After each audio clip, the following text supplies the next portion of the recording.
Notebook GPUs are finally crawling out from under the M branding that's been on NVIDIA and AMD GPUs for ages now, and that's because the architecture has gotten to a point where it's efficient enough that further changes to core count, clock rate, things like that don't need to be quite as extreme as they once were, and so away goes the M-branded notebook GPU, and that will be happening for AMD shortly. Before getting to that, this coverage is brought to you by Iowa Power and their new Element gaming PC, which ships with a full tempered glass side window, arc LED fans, and LED underglow as seen in this video. Today though, we're talking about NVIDIA, and that's because they've got the new GTX 1060, 1070, and 1080 GPUs, the same GP104 and 106 chips that we saw in the desktop components, now in notebooks. And that addition means that Pascal, almost exactly identically to the desktop GPUs, will now be in notebooks. We managed to leverage about 4 hours of hands-on demo time while at an NVIDIA event, so got to test the new notebooks with our normal benchmark suite that includes frame time analysis,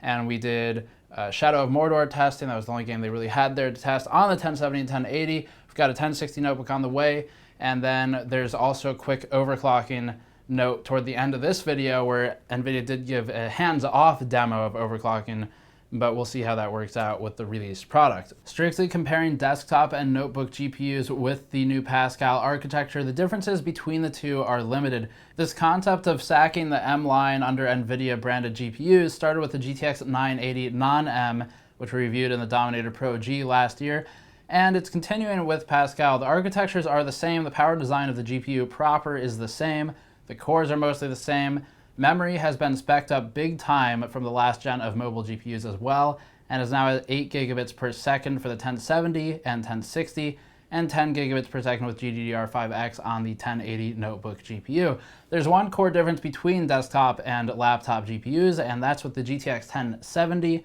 The mobile GTX 1070 has 2048 cores rather than the 1920 cores on the desktop equivalent. And it's also reduced the clock rate to 1645 megahertz, boosted from 1683 on the desktop, so more cores and a slightly slower clock rate. As for the rest, the GTX 1080 and 1060 have the same core count as on desktop. That's 2560 on the 1080 and 1280 on the 1060. And the GTX 1080 in notebooks will boost at 1733 megahertz stock, the same as the desktop, and the 1060 boosts at 1670 megahertz stock. All three GPUs have a range of about 10% on the clocks for factory OC by laptop manufacturers, so these numbers might be slightly higher in some systems, depending on if the notebook you're looking at has been pre-overclocked. There's no hard TDP number for publication, though NVIDIA does have a TDP spec for the manufacturers, and the reason there's no hard number is because TDP, as a reminder, is more of a measurement of the cooling requirements for a component than the actual power draw from the wall or elsewhere in the system. And for that reason, because manufacturers have different skin temp specifications, when you touch a laptop, they all have a different specification on what's acceptable for heat. They have different thermal specifications and requirements within their systems. There's no number for us to give you. We do know a little about the electrical design though. These use MXM cards, as one would expect for most of the larger GPUs and notebooks, and the MXM cards will use similar power design to the desktop GPUs, including the same 2-FET power supply and multi-phase power control. In theory, this setup also increases power density, supporting higher GPU power in a smaller space, while further reducing total watt draw from the battery during the voltage and current conversion process. We'll explore this further when we have time to take apart one of the laptops and do a PCB analysis of the board and the MXM cards. There's also new display technology getting pushed alongside these GPUs, including 120Hz 1440p monitors and at least one of the notebook lines coming out from the many manufacturers supporting this lineup. And there's also a big push just towards 120Hz 1080p displays in notebooks, or if that's kind of on the high end in terms of budget, there's still the normal 1080p 60, 1080p 75 if you prefer a slightly faster refresh, and there's the normal slew of 4K displays as well, though that obviously increases price pretty significantly. Overclocking the laptop GPUs is done by modifying core clock and memory clock as normal, but makes some changes. One of those is the elimination of power percent target control, or the ability to increase the GPU's power consumption at the expense of higher thermals. With notebooks, this is reasonably disabled. There's not much room in the thermal envelope to play. And we asked if overvoltage and undervoltage would be possible for notebooks, receiving a resolute no.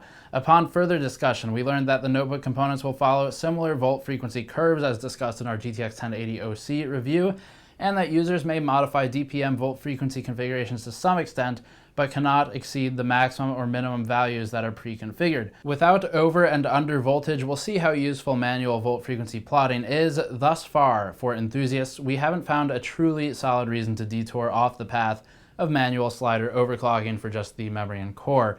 We previously overclocked the Dominator Pro G laptop with some level of success, managing to achieve a 200 MHz core offset on the GTX 980 non-M component.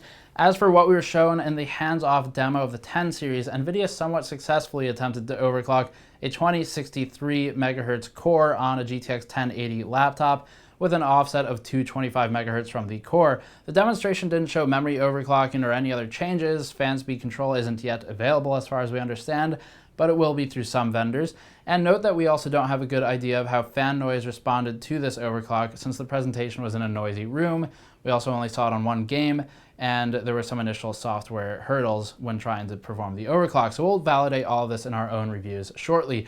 NVIDIA explicitly stated that their overclocked laptop did not have a magic chip, which is something that they said also for the GTX 1080 launch. We saw following that launch that it's pretty hard to hit the 2114 megahertz advertised in the presentation clock rate that was shown on the original 1080. So we'll see if that's true here as well, but certainly some of the Founders Edition cards were able to hit that clock rate. So it's within, I suppose, some level of normal variance with the silicon lottery and just other issues generally with thermals, things like that. We don't know how fast these fans are running, don't know the volume that they're running at, just because it's all contained within a presentation environment. Now, as for the impact of the OC during the hands-off demo, Doom's FPS range at 1080p Ultra, loosely measured just from visual observation of the FPS counter, it seemed that Doom's FPS went from 116 to 176 FPS when the 1607 MHz stock clock rate was in place, and with the overclocked 2063 MHz core, the game was ranging from about 119 to 197 FPS,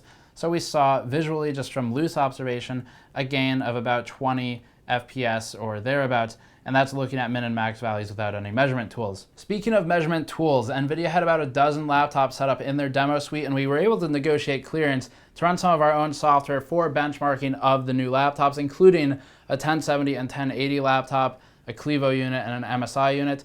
And this omitted the 1060, unfortunately, but the games for testing were not present on the 1060 in the demo suite. Because we used our own software and measurement tools for the test, we can trust the results as accurate and know that they're somewhat comparable to the testing we've done at home base. Still, only a few games were present on the system, and we ended up testing Shadow of Mordor on a 2-pass setup due to time constraints, and tested across 3 normal resolutions, 1080, 1440, and 4K, with a 1070 and 1080. We also retested Mordor on our GTX 980M, GTX 970M, laptops that we have at home base, and also the desktop 1080 and 1070 cards on a comparable platform to the laptops tested. This is a big issue point with desktop to notebook comparisons, but Intel's issuance of a 6700 CPU on mobile platforms makes it much easier to compare similar configurations with the desktop. There are imperfections in methodology due to the limited time at the event. We only had 4 hours to work after all, but this gives a good initial look at performance. We're confident in the results, and you might not find it elsewhere. We're also able to look at frame times, which I'll have for you momentarily. Here's the 1080p Ultra performance chart with average 1% low and 0.1% low performance metrics with FPS plotted. For the new Clevo P775 with a GTX 1080, we're hitting 138.5 FPS average with a 90 FPS 1% low and 76.5 FPS 0.1% low. Pretty similar to desktop GPUs for the GTX 1080 overall, which makes sense since the Clevo unit has an i7-6700 at 3.4 GHz, and so does the test platform for the DGPUs that we tested in this one anyway. Compared to the GTX 980M, that puts the 1080 laptop GPU at more than 2 times the performance output and frame rate than the 980M. The GTX 980 in laptops would be closer in performance, but our 980 unit was a loaner and we can't retest it, unfortunately. The GTX 1070 in MSI's GT62 notebook performed at 114 FPS average, 76 FPS 1% low, and 65.5 FPS 0.1% low. The MSI GT62 uses a lower powered CPU than the Clevo unit at 2.6 GHz on the i7-6700HQ, so the architecture is more or less the same and the clock rate is different. The results aren't perfectly linear in this regard with desktop when we compare the HQ versus the no suffix at all, 6700. So some of the delta can be attributed to the CPU change, with the rest attributable to core and clock differences in the 1070 notebook GPU. Once we get these notebooks in our own lab, we can validate more and control better for variables. The GTX 1070 is more than 2x faster than the 970M from these tests, as we saw with the 980M and the GTX 1080. Looking at 1440p, the Clevo P775 sits at 101.5 FPS, and 73.5 FPS 1% lows with a 62 FPS 0.1% low. The GTX 1070 notebook is about 30 FPS slower at 70 FPS and retains tightly timed lows. Compared to last gen, it's clear that the 970M struggles with 1440p to a point of the lows introducing noticeable stutters at 19 FPS and becoming less desirable for play, but the 1070 does not have the same issue. As we stated with the Pascal and the Polaris GPU reviews, 1440p appears to be entering the mainstream light, and it's fully playable on the GTX 1070, 1080 notebook GPUs from the limited testing that we've done thus far. As for 4K, performance is about where you'd expect it when comparing against desktops. The P775 and its GTX 1080 sit just below 60 FPS, really not bad all things considered, it is a laptop, with the GT62 1070 notebook at 45 FPS average.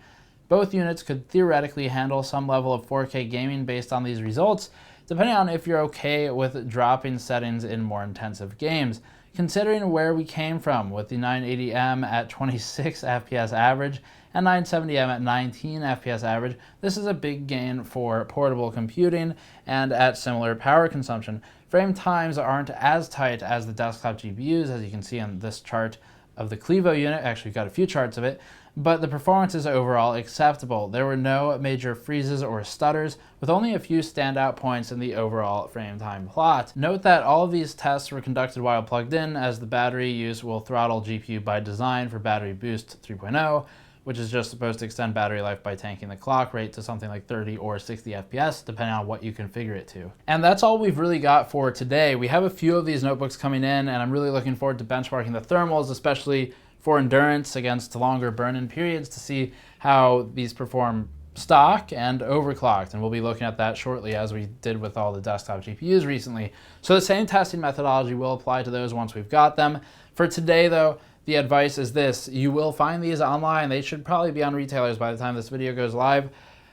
I don't know what the stock will be like, if they're selling out or whatever, but within normal reason, it is generally our recommendation to wait for our review before making a purchase, because these numbers do look good, but it was one game, didn't test thermals yet, didn't test noise, stability, all that stuff. So also, there's a lot of vendors out there. There's something like 20 laptop vendors who are approved for these. So just hang out a little bit. We'll have reviews online very shortly, and once those hit the web, hopefully things look good and you can make purchasing decisions based on those numbers. But for now, that's it. So thank you for watching. As always, Patreon link in the post roll video if you want to help us out directly. Subscribe for more content to make sure you don't miss the next laptop video. I'll see you all next time.